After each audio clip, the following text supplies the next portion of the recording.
और इस वक्त की बहुत बड़ी खबर, मैं सीधा पॉइंट पे आना चाहता हूं। ईरान ने अपने डिफेंस सिस्टम से अमेरिका की टॉम हॉक मिसाइल को गिराने का दावा किया है। देखिए, ये बहुत बड़ी खबर है। जो लोग डिफेंस इंडस्ट्री से जुड़े हैं, जो इस बात का मतलब समझते हैं कि अगर अमेरिका की टॉम हॉक मिसाइल तबाह करता है ईरान, तो ये ईरान की इस जंग की सबसे बड़ी कामयाबी में से एक है। देखिए, ऑलरेडी अमेरिका इस बात से हैरान है, डोनाल्ड ट्रंप परेशान है, पीट हेग्सेथ हैरान है कि कैसे ईरान की जो मिसाइल्स हैं उसने पेट्रियट सिस्टम तबाह कर दिया है, थार्ड सिस्टम तबाह कर दिया है।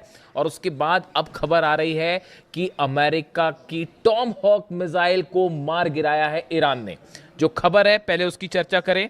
The Islamic revolutionary guard corps claims its air defence unit intercepted and destroyed a US made Tomahawk cruise missile over Khanuj in Iran Kerman province before it could reach its target.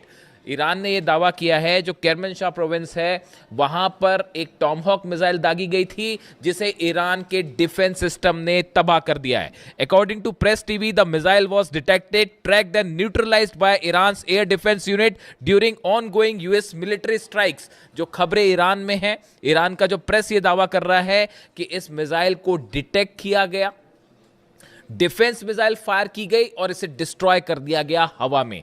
देखिए, Tom hoc वो missile है जो America की सबसे deadly cruise missile मानी जाती है। और जब इस तरह की खबरें आ रही थी कि यूक्रेन में टॉम हॉक मिसाइल तैनात होने वाली हैं, तो पुतिन ने जो है वो हाहाकार मचा दिया था कि अगर यहां पर आई तो मैं हमला कर दूंगा सीधा यूरोप पे। यहां तक धमकी दे दी थी उन्होंने। अब ऐसे में आप देखिए, ईरान का ये दावा है टॉम हॉक मिसाइल गिराने का। आप एक बार, अगर टॉमहॉक मिसाइल इतना अहम क्यों है ये पूरा मामला, अगर आप टॉमहॉक मिसाइल्स की जो फीचर्स हैं उस पर डिस्कशन करें। एक तो ये अपने साथ करीब 500 किलो तक का वॉरहेड लेके जा सकती है, यानी 500 किलो तक का बॉम्ब अपने साथ लेके जो है वो ट्रैवल कर सकती है। इसकी स्पीड करीब 900 किलोमीटर प्रति घंटा है, इसकी रफ्तार है। ये बेहद कम ऊंचाई पर उड़ती है, क्रूज मिसाइल है, यानी महज कुछ मीटर ऊपर जमीन पर उड़ती है। इसकी वजह से इसे डिटेक्ट करना, डिस्ट्रॉय करना बेहद मुश्किल होता है। इसीलिए इसे डिटेक्ट करना बहुत बड़ा चैलेंज है। और टॉमहॉक मिसाइल्स के डिटेक्ट करने के बहुत ही कम एग्जांपल्स मिलेंगे अगर आप उसको सर्च भी करेंगे तो। इसमें नेविगेशन सिस्टम है, जीपीएस है, टेरेन मैपिंग है, डिजिटल मैप है, मैचिंग, ये सब जो टेक्नोलॉजीज़ हैं, terrain counting, matching, telecom technologies, ये इसको बेहद आधुनिक बनाती है। ये अपना रास्ता बदल सकती है, अपने टारगेट को खोज के हिट कर लेगी। यानी देखिए, ये ऐसी चीज़ है टॉमहॉक मिसाइल जो सबसे एडवांस मिसाइल्स में से एक है। अमेरिका की खास तौर पर जब शॉर्ट डिस्टेंस टारगेट की बात होती है, हम अभी आईसीबीएम की बात नहीं कर रहे या बैलिस्टिक मिसाइल्स की बात नहीं कर रहे हैं, ये जो शॉर्ट रेंज मिसाइल्स है जो कम डिस्टेंस से फायर की जाती है, इसमें बहुत ही ज़्यादा ये सटीक मानी जाती है। अब देखिए, ऐसे हालात में एक तो इसको बनाने में बहुत वक्त लगता है, करीब 2 साल लग जाते हैं एक मिसाइल बनाने में, और 34 करोड़ के करीब इसका खर्चा आता है, जो इसकी जो जानकारियाँ हैं। अब देखिए, इस पे जो है, इसको डिटेक्ट करने का मतलब ये है कि ईरान के पास, देखिए, ईरान ने दरअसल पिछले, अगर आप 7 दिन की बात करें हमलों की, देखिए कभी भी कोई भी खबर को जब आप एनालाइज करते हैं तो 2 तरीके से, 2 स्तर पर होती है। एक तो पत्रकार की तरह मैंने आपको खबर बता दी साहब कि कुवैत पर हमला हो गया, वहाँ पेट्रियट तबाह हो गया, फिर जो है जॉर्डन में हमले हुए, वहाँ थार्ड सिस्टम तबाह हो गया, इस तरह की बातें। एक होती है आप उसको एक्सपर्ट्स के साथ चर्चा करते हैं, उसको समझने की कोशिश करते हैं कि इसके क्या मायने हैं, यानी आप उसका एनालिसिस करते हैं। देखिए, आज एक, मैं सुबह अपना वीडियो जो मैंने डाला, सुबह वीडियो, सीरैम सिस्टम जो है अमेरिका का, वो तबाह किया गया। सीरैम सिस्टम जो कि ड्रोन्स को डिटेक्ट करने में काम आता है, लेज़र की इसमें तकनीक होती है, इस्तेमाल किया जाता है, उसको तबाह किया, ऐसा दावे ईरान के हैं। उसमें बड़े सारे कमेंट आए कि आप जो है ये नहीं बताते हो कि ईरान में कितनी तबाही हुई, आप अमेरिका की तबाही ज़्यादा क्यों बताते हो। मैं इसका एक जवाब देना चाहता हूँ। देखिए, आप अगर मीडिया को देखेंगे तो आपको बड़ी आसानी से ये डिटेल्स मिल जाएंगे कि ईरान में कहाँ हमला हुआ है, ईरान में क्या तबाह हुआ है, ये बताने वाले आपके पास बहुत सारे सोर्स हैं। लेकिन अमेरिका में कितना नुकसान हुआ है, इजराइल में, ये बताना एक तो बड़ा चैलेंजिंग काम है। देखिए, ये दावे करना बहुत ही, इसमें आपको मेहनत लगेगी, रिसर्च लगेगी, आपके सोर्सेज मजबूत होने चाहिए। तभी आप ये काम कर सकते हैं। इसीलिए हम एक कोशिश करते हैं कि आप तक वो खबर पहुंचाएं जो साधारण इजीली आप तक नहीं पहुंच पा रही है। दूसरी चीज़ ये है कि ईरान के जो हमले होते हैं अमेरिकन बेसिस पे या इजराइल में या मिडिल ईस्ट में, यहाँ से खबरें निकालना बड़ा मुश्किल हो जाता है, क्योंकि मीडिया कवरेज पर बैन लग जाती है इन देशों में कि आप जो है वो मीडिया कवर नहीं कर सकते। आप चाहे सऊदी अरब की बात कर लें, चाहे आप यूएई की बात कर लें, सब जगह निर्देश हो जाता है कि भाई इसको कवर मत करिए। इसी तरह का हाल जो है वो कुवैत में भी है, इजराइल से तस्वीरें बाहर आती नहीं है। तो इन हालात में यहाँ से खबरें निकालना बड़ा मुश्किल होता है, लेकिन उसके बावजूद हम ये कोशिश करते हैं। इसीलिए ज़्यादा खबरें ये होती हैं कि ईरान ने कितना नुकसान पहुंचाया, बात नंबर 1। बात नंबर 2, कई बार आप सिर्फ खबर ही नहीं बताते हो, आपको स्टैंड भी लेना पड़ता है कि क्या चीज़ सच है, क्या चीज़ सही है, क्या चीज़ गलत है। अगर 168 बच्चियों पर टॉमहॉक मिसाइल से हमला होगा तो उसकी आलोचना भी होगी। वो मैं सिर्फ खबर ही नहीं दूंगा, उसकी आलोचना भी करूंगा, और जितनी हो सकती है उतनी करूंगा, क्योंकि आप सिर्फ हर बार सिर्फ एक खबर देने तक सीमित नहीं रह सकते। आपको ये भी बताना होगा कि क्या चीज़ सही हो रही है। अगर बच्चे मर रहे हैं फिलिस्तीन में तो उसको बोला जाएगा कि ये जेनोसाइड है साहब। अगर छोटे छोटे बच्चे मर रहे हैं, 30,000 बच्चों को अगर फिलिस्तीन में भूखा मार दिया जाए तो वो सिर्फ खबर बताने तक कम से कम मैं तो सीमित नहीं रहूंगा। मैं ये भी बताऊंगा कि ये जेनोसाइड है और इसकी आलोचना की जानी चाहिए। ठीक है, तो ये भी बात होती है। दूसरा, आप जब खबरें निकालते हैं वो आपको पता ही है। देखिए, मैं इस बारे में कुछ नहीं कहना चाहता। ये इस वॉर के दौरान की करीब 20 से 25 खबरें ऐसी हैं जो हमने प्रिडिक्ट की और वो बिल्कुल सही हुई। जिस दिन अली खामेनी साहब पर अटैक हुआ था, इस तरह की चर्चाएं शुरू हो गई थी कि बस अब तो हार गया ईरान, अब तो हार गया ईरान। हिंदुस्तान में शायद इकलौता हमारा पॉडकास्ट है जिसमें हमने ये कहा था कि आप जंग करके देख लीजिए, ईरान कभी नहीं हारेगा। 5 महीने बाद आप कहाँ खड़े हैं देख लीजिए। हकीकत जानना चाह रहे हैं आप? थार्ड सिस्टम के ऊपर मिसाइल गिरी है, चेक कर लीजिए जाके। तस्वीरें आएंगी बाहर जब आएंगी सैटेलाइट से, ये मैं दावा कर रहा हूं आपको। थर्ड सिस्टम के ऊपर मिसाइल गिरी है। पेट्रियट सिस्टम 3 जगह तबाह हुए हैं। मुझसे कोई कह रहा था कि आप बार बार पेट्रियट, भाई साहब कुवैत में अलग पेट्रियट सिस्टम तबाह हुआ है, बहरीन में अलग तबाह हुआ है, जॉर्डन में तबाह हुआ है। जॉर्डन में तो जहां लगा था ना पेट्रियट सिस्टम, उसके ऊपर खुर्रमशहर 4 मिसाइल गिरी है। पता कर लीजिएगा जाके, अभी दावे आएंगे। 30 प्लेन पिछली बार गिरने की हमने बात कही थी, निकले 42 प्लेन्स गिर गए थे। और इस बार भी अभी बार बार हम कह रहे हैं कि जॉर्डन में बड़ा नुकसान हुआ है। F-15 एक गिरने की और एक जलने की बात आ रही है, अभी आप देखते जाइए। अभी जब इस सीनेट कमेटी बैठेगी और 6 महीने बाद बताएगी कि जॉर्डन के बेस पर क्या हुआ, कुवैत के बेस पर क्या हुआ, बहरीन के बेस पर क्या हुआ, तब पता चलेगा। लेटेस्ट जो अपडेट आ रही है कि कुवैत में जो है वो कुवैत की सेना का एक मिलिट्री का बेस है, उसके ऊपर ईरान ने हमला किया है। लेटेस्ट जानकारी बता रहा हूं मैं आपको। कुवैत में मिलिट्री बेस पर अटैक हुआ, लेकिन वो मिलिट्री बेस ऑपरेट अमेरिका कर रहा था, सैनिक अमेरिका के थे, वॉरहेड्स वहां पे जितने भी युद्ध से जुड़ी चीजें थी वो अमेरिका की थी। उसके ऊपर सीधा स्ट्राइक हुई है, मिलिट्री सेंटर के ऊपर सीधा कुवैत पे स्ट्राइक हुई है। और ईरान का दावा है बड़ी संख्या में वहां भी सोल्जर्स घायल हुए अमेरिका के।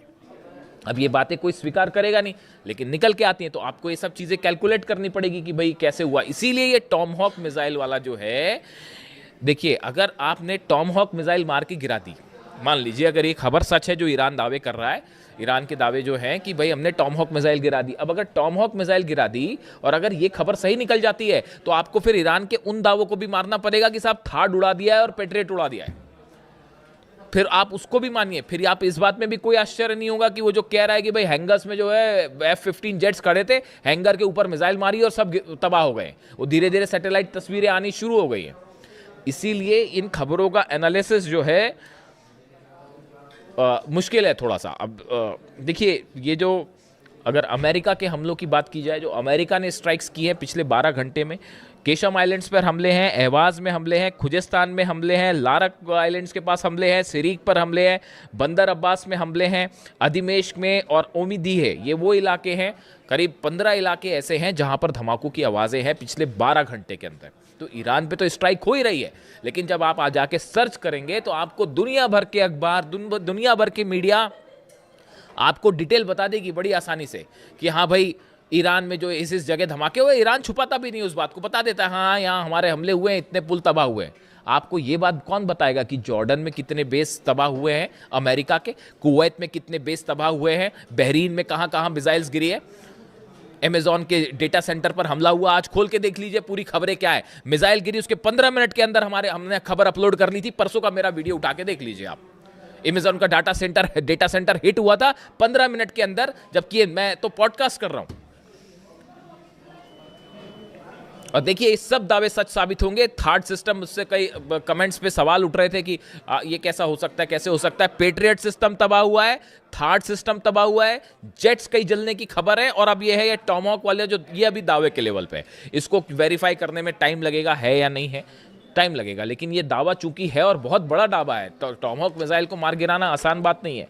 अब इसके अलावा देखिए 13 दिन में 55 लोगों की मौत है ईरान में। ये ईरान की तरफ से कहा गया है कि ये जो 13वीं दिन की स्ट्राइक हुई बीती रात, इन 13 दिनों में ईरान में 55 लोगों की मौत हो गई है। और अब देखिए हमले जो हो रहे हैं वो सेंट्रल ईरान पे हो रहे हैं। आप इस बात को समझिए। पहले दो कोशिशें चल रही हैं डोनाल्ड ट्रंप की तरफ से, अमेरिका की तरफ से। एक, हॉर्मूज के आसपास हमले किए जाएं। पहले इन्होंने कोशिश की कि मेन लैंड से हॉर्मूज को हम अलग कर दें। 11 दिन तक जो बमबारी थी उसकी कोशिश ही यही थी। ये शायद चाहते थे ग्राउंड ऑपरेशन करें, और वो एक कोशिश थी कि भाई बंदर अब्बास हो गया, केशम हो गया, लारक आइलैंड हो गया, सिरिक हो, इन सब का हम मेन लैंड ईरान से कनेक्शन तोड़ दें। इसलिए पुल तोड़ रहे थे बम गिरा के। वो पुल तोड़ दे रहे हैं, वो 6 घंटे के अंदर साहब पुल बना दिया फिर से। ऐसी भी तस्वीर आई है। बंदर अब्बास के पास एक पुल पर हमला हुआ और वो पुल गिरा, मेन कनेक्शन लाइन थी, वो जैसी गिरी उसके वो अमला वहाँ खड़ा हो गया, तुरंत जाके उसको बनाने में जुट गया। ऐसी ईरान थोड़ी ना। आप खुद सोचिए इस बात को, जो मेरे पे सवाल उठा रहे हैं, जरा वो इस बात को सोचें। दुनिया में इजराइल की आर्मी और उसकी ताकत आप जानते ही हैं।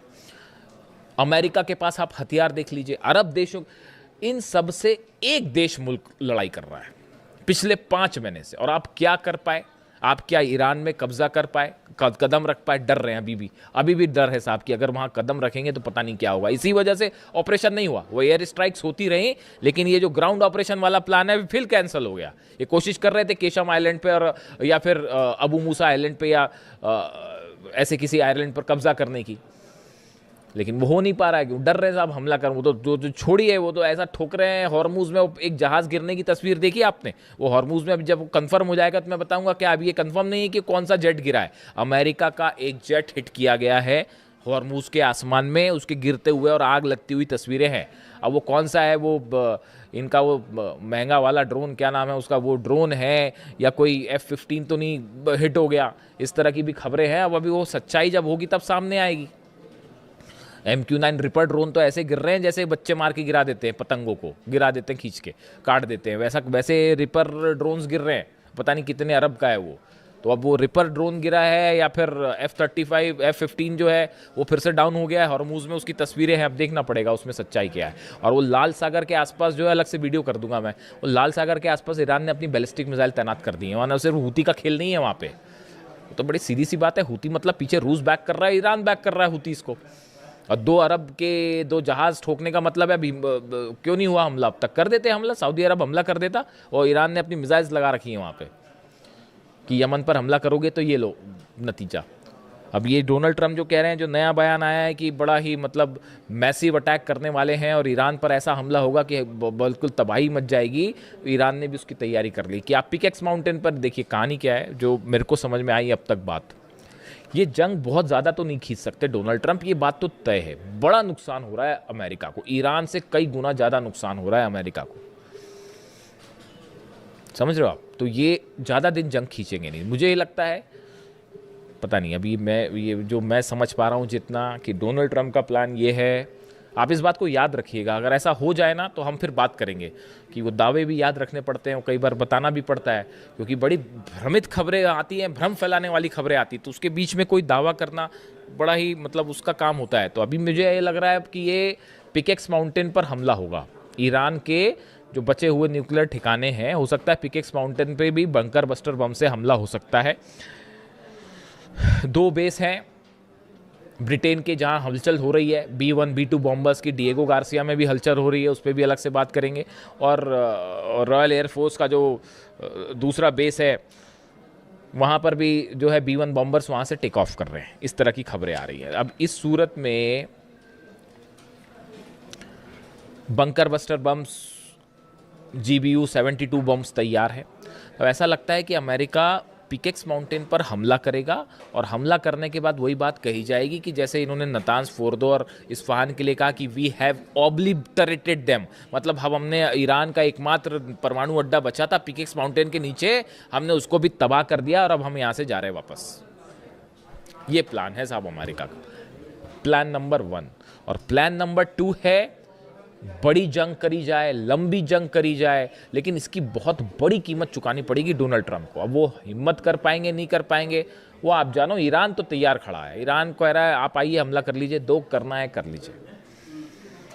आपने 28 तारीख को वो कर दिया है जिसके बाद ईरान के अंदर से डर खत्म हो चुका है। अली खामनी साहब को आपने असैसिनेट करके ईरान की 9 करोड़ जनता को आपने अली खामनी बना दिया है। हकीकत सिर्फ ये है। आप ईरान के लोगों के मेरे वीडियो में कमेंट्स आते हैं, जब इंटरनेट खुलता है वहाँ इलाकों में, तो वो वहाँ भी बड़ी अच्छा, ये मैं बड़ा शुक्रगुजार हूँ इस बात के लिए। मेरे पास ईरान से कमेंट आते हैं, I am so thankful for them. वो वहाँ पे ईरान में वीडियो देख रहे हैं, जो हिंदी जानते होंगे वो देख रहे हैं। एक भाई साहब का एक दिन कमेंट आया, वो तो बहुत ही बड़ी बात थी कि हम जो है वो तेहरान में आपका वीडियो देखते हैं और जो लोग फ़ारसी जानते हैं उनको उसका अर्थ समझाते हैं। ये तो बहुत ही बड़ा कॉम्प्लीमेंट था, बहुत ही बड़ी बात है। तो खैर, तो अब हालात ये है कि डोनाल्ड ट्रंप पिकेक्स माउंटेन पर हमला करने की तैयारी में, और ऐसी भी खबरें आ गई हैं कि ईरान की तरफ से बड़ी वार्निंग दे दी गई है कि अगर हमारे पिकेक्स माउंटेन पर हमला हुआ, जाग्रोस पर हमला हुआ, तो बाकी तो पता नहीं तेल अवीव नहीं बचेगा। तेल अवीव पे हम सीधा हमला करेंगे। वो ईरान ने अपनी प्लानिंग कर रखी है। मैं आपको बताऊंगा कैसे नेटो के बेसिस पर हमला होने वाला है, यूरोप कैसे खतरे की जद में है, और कैसे जो है वो तेल अवीव से सीधा इजराइल पर हमला कर देगा ईरान अगर पिकेक्स माउंटेन पर न्यूक्लियर सेंटर्स पर हमले होते हैं तो। लेकिन इस बीच बड़ा डेवलपमेंट ये है साहब कि अब्बास अराक्ची साहब की लावरोस से मुलाकात हुई है, रूस के विदेश मंत्री से, और चीन के विदेश मंत्री वांग यी से मुलाकात हुई है। SCO समिट हो रही है उसमें, और उसमें काफ़ी सारे डेवलपमेंट हैं। देखिए, बड़ी चीज़ें होती हैं जब आप डिप्लोमेसी की बात करते हैं। देखिए, जितनी लंबी जंग उतनी बड़ी ईरान की जीत, हकीकत यही है। तो अब ये रूस का क्या कहना है, चीन का क्या कहना है, ये सब चीज़ें तय करेंगी कि आगे क्या होने वाला है। लेकिन फिलहाल जहाँ से बात शुरू की थी कि अगर वाकई ईरान ने टॉमहॉक मिसाइल गिरा दी है, तो ये तो ईरान ने वाकई गजब कर दिया है। वीडियो कैसा लगा कमेंट करके ज़रूर बताएं। Thank you so much.